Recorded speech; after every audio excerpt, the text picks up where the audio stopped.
नमस्कार सगळ्यांना, कसे आहात सगळे? मजेत ना? मी प्रियांका आपल्या चॅनलच्या आणखी एका व्लॉगमध्ये तुम्हा सर्वांचं स्वागत करत आहे. तर आज आहे 22 तारीख आणि सकाळचे वाजलेत 11 तरी हे दोघं बापले अजून काही उठलेले नाही आहेत. तर या आठवड्यात ऋत्विकच्या पप्पांची चालू आहे सेकंड शिफ्ट, तर त्यांना 2 वाजता जायचं तो ऑफिसला. तर म्हटलं तेवढ्या वेळात तुमच्याशी झटपट होणारी अशी आणि कमी साहित्यात बनणारी चण्याची उसळ शेअर करावी. चण्याची उसळ बनवण्यासाठी मी आदल्या रात्री चणे भिजत घातले होते आणि इकडे बघा मी आता कुकरमध्ये चणे आणि बटाटा मस्तपैकी शिजवून घेणार आहे. आणि ऋत्विकच्या पप्पांचं म्हटलं तर त्यांना एकही भाजी आवडत नाही. फ्लॉवर नाही आवडत, कोबी नाही आवडत, पावटा नाही आवडत, शेपू, मेथी, पालक ह्या कसल्याच भाज्या आवडत नाही. मग भाज्या बनवायच्या तरी काय? माझा ऋत्विक तरी तिखट भाज्या कोणती भाजी असो चपातीला लावून लावून तरी खातो. आमच्या घरी म्हणाल तर पोराचे नाही पण बापाचे जास्त नखरेत खायच्या बाबतीत. आणि भाज्या खातील तर काय खातील? चणे, छोले, मटकी, वाटाणे, चवळी अशा मोड आलेल्या गोष्टी खातात. म्हणजे मोड आलेले पदार्थ खाणं चांगलंच आहे, मी नाही असं नाही म्हणत, पण पालेभाज्या पण आणि गावरान भाज्या पण खाल्ल्या गेल्या पाहिजेत ना. आणि काय भाजी करावी तेच पण कंटाळा येतो. तर मंडळी इकडे बघा, आता तेवढ्या वेळात मी कुकरच्या 3-4 शिट्ट्या घेऊन घेईल आणि कांदा टोमॅटो धुवून मग चिरून त्याचं वाटप करून घेणार आहे. आता तुम्हाला असं वाटेल की मी कच्च्या कांदा टोमॅटोचं वाटण करणार आहे, तर तसं नाही आहे. आधी मी एक कांदा पूर्णपणे व्यवस्थित लांब लांब चिरून घेणार आहे. कांदा चिरून झाल्यानंतर मी तो तव्यावर भाजून घेणार आहे. तो पूर्णपणे भाजून झाल्यानंतर त्यात मी लसूण टाकणार आहे. लसूणसुद्धा थोडा वेळ 2-3 मिनटं फ्राय करणार आहे. कांदा तोपर्यंत थोडासा तांबूस कलरचा होऊन जाईल. कांदा तांबूस किंवा गुलाबी रंग येईपर्यंतच का भाजायचा आहे? कारण की कांदा जास्त भाजल्याने तो करपू शकतो आणि करपलेल्या कांद्यामुळे भाजीला एक कडवटपणा येतो. त्यामुळे जास्त कांदा भाजू नये. आणि इकडे माझं वाटण तयारच होत होतं, तेवढ्यात हे दोघं बापले कुठून बाहेर आले. या दोघांची सकाळी 11:30 वाजता झाली आहे. गुड मॉर्निंग कर. Good morning. मी उठलो म्हणा. Good morning. नाश्ता केला का? हिच्यात नाश्ता केला? मी आता करणारे. ब्रश करून झाल्यावर चहा दूध पिणार आहे. तुमचा झाला चहा दूध? विचार, तुमचा चहा दूध झाला? चला तिला ब्रश देते. चल. त्यानंतर मी पिल्याला ब्रश दिला, कारण की तेवढा वेळ तो शांत बसलाच नसता त्याला ब्रश दिला नसता तर, म्हणून त्याला आधी शांत केलं. आणि इकडे आपला कांदा भाजायला ठेवलेला तो पूर्णपणे भाजून घेतला आणि त्याच्यात नंतर टोमॅटो घातला. टोमॅटोसुद्धा 2-3 मिनिट परतून घेतला. पूर्णपणे त्याचा काळपटपणा येईपर्यंत एवढा नाही टोमॅटो भाजायचा.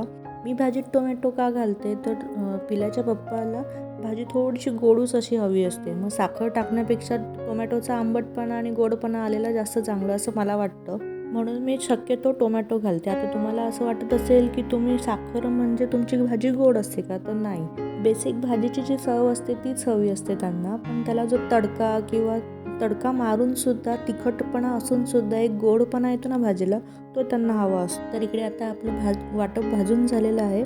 ते थोडा वेळ गॅसवर थंड होण्यापर्यंत ठेवूयात आणि मिक्सरला नंतर फिरवून घेऊयात. आता एका साईडला कांदा टोमॅटो थंड होतोय, तेवढ्यात म्हटलं यांच्यासाठी चहा ठेवूयात, कारण की माझा पण सकाळचा चहा राहिलाच होता.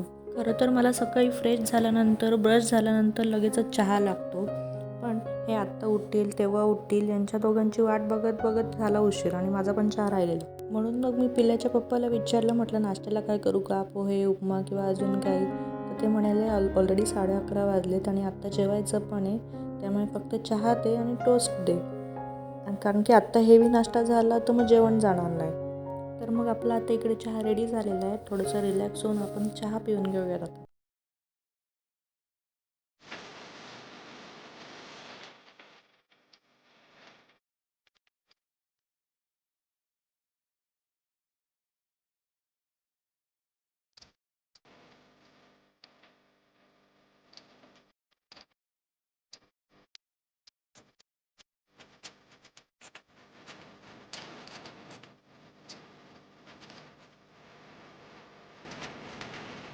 तर आपला आता चहा नाश्ता झालेला आहे. आता पटकन आपण मिक्सरला कोथिंबीर, त्याच्यानंतर लसूण, कांदा, टोमॅटो फिरवून घेऊयात. आणि वाटण करताना एवढं बारीक असावं, ते गंधासारखं असलं पाहिजे, नाहीतर अशा त्या दाताखाली फोडी येतात तर ते चांगलं नाही वाटत. त्यामुळे वाटण खूप बारीक आणि व्यवस्थितपणे करावं.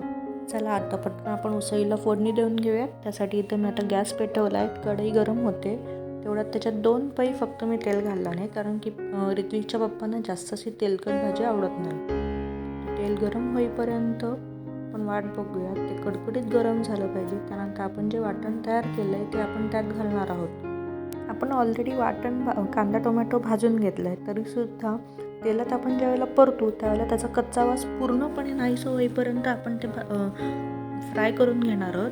कारण जेवढ्या चांगल्या प्रकारे तुम्ही ते वाटण किंवा तुम्ही जो मसाला बनवलेला असतो मिक्सरमध्ये फिरवून ते चांगल्या प्रकारे भाजून घ्याल, फ्राय करून घ्याल, तेवढी ती भाजीला चव जास्त येते. कारण बघा, स्वयंपाक करताना पेशन्स खूप जास्त महत्त्वाचे असतात. जेवढं तुम्ही पेशन्स ठेवून स्वयंपाक कराल तेवढी ती भाजी किंवा पदार्थ, जिन्नस जो काही तुम्ही बनवाल तो तेवढा जास्त प्रमाणात चांगला होतो. आता हे बघा, वाटण चांगल्या प्रकारे तेलात फ्राय झाल्यानंतर आपण त्याच्यात चटणी पावडर, हळद, मीठ आणि गरम मसाला घालणार आहोत. आता मी जो गरम मसाला घातला आहे तो आमचा खानदेशी गरम मसाला आहे, त्यामुळे त्याची चव तुम्हाला थोडी वेगळी लागेल. मोस्ट ऑफ दी टाईम तरी आम्ही हा खानदेशी मसाला खिचडीला, खानदेशी खिचडी किंवा काळ्या मसाल्याची भाजी असेल त्यासाठी जास्त प्रमाणात वापरतो, त्यामुळे भाजीला वेगळी चव येते. आता इकडे आपला मसाला, हळद, चटणी, गरम मसाला टाकून चांगल्या प्रकारे फ्राय झाल्यानंतर आपण त्याच्यात उकळलेले चणे आणि बटाटे घालून घेणार आहोत. चणे आणि बटाटे वाटणात घालून झाल्यानंतर आपण फक्त 5 मिनिट ते झाकून ठेवणार आहोत. कारण ऑलरेडी तर आपले चणे आणि बटाटे शिजलेले आहेत, पण फक्त मसाला आणि चणे एकजीव होण्यासाठी आपण 5 मिनिट वाफ काढून घेऊयात आणि त्यानंतर पाणी ओतूयात. पाणी ओतून झाल्यावर सुद्धा 5 ते 7 मिनिट आपण फक्त उकळ येईपर्यंत आपण ते शिजवून घेणार आहोत. त्यानंतर आपली भाजी तयार आहे. पाणी ओतताना सुद्धा तुम्ही तुमच्या हिशोबाने पाणी ओतू शकता. तुम्हाला जास्त घट्ट भाजी हवी असेल तर कमी पाणी ओता आणि जास्त पातळ हवी असेल तर थोडं पाणी जास्त वाढवून घ्या.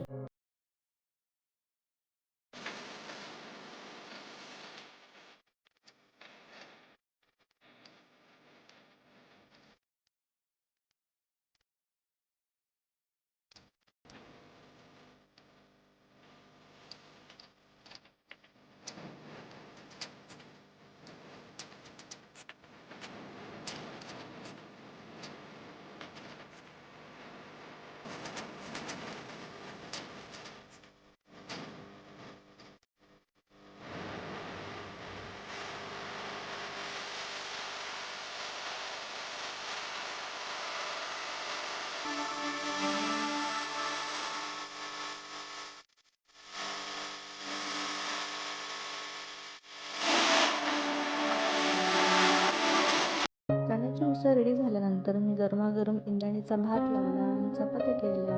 नंतर आम्ही जेवायला बसलो. तर आजचा व्लॉग तुम्हाला कसा वाटला? आजचा व्लॉग जर तुम्हाला आवडला असेल तर लाईक, शेअर, कमेंट आणि सबस्क्राईब करायला अजिबात विसरू नका. थँक्यू. पुन्हा भेटू एका नवीन व्लॉगसोबत.